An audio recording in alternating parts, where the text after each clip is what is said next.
দেশের অর্থনীতিকে পঙ্গু করে দিয়ে আগের মতো ভিক্ষুকের জাতিতে পরিণত করতে এমন সহিংসতা চালানো হয়েছে বলে মন্তব্য করেছেন প্রধানমন্ত্রী শেখ হাসিনা। শনিবার সকালে সহিংসতায় আহতদের দেখতে পঙ্গু হাসপাতাল পরিদর্শনে গিয়ে এসব কথা বলেন তিনি। প্রধানমন্ত্রী বলেন, এর বিচার দেশবাসীর কাছে চাই। আন্দোলনের নামে এতগুলো পরিবারের ক্ষতি হলো, এর দায়িত্ব কার? আহতদের চিকিৎসার সব ধরনের ব্যবস্থা করবে সরকার।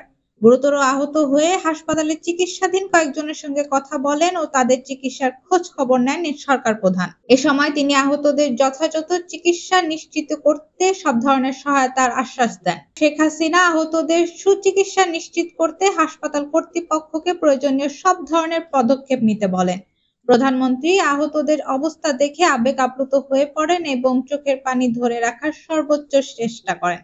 এছাড়া শুক্রবার ২৬ জুলাই বিকেলে ঢাকা মেডিকেল কলেজ হাসপাতালে সহিংসতায় আহতদের দেখতে গিয়ে প্রধানমন্ত্রী বলেন, কোটা নিয়ে সব ধরনের দাবি মেনে নেওয়ার পরও কেন আন্দোলন শেষ হচ্ছে না? বিএনপি জামাতের সহিংসতা বর্বরতার বিরুদ্ধে দেশ বিদেশের সবাইকে সোচ্চার হতে হবে। এ সময় প্রধানমন্ত্রী ঢাকা মেডিকেল কলেজ হাসপাতালের কয়েকটি ওয়ার্ড ঘুরে আহতদের খোঁজ খবর নেন। তিনি চিকিৎসক ও নার্সদের সঙ্গে কথা বলেন এবং আহতদের সব ধরনের চিকিৎসা দেওয়ার নির্দেশ দেন।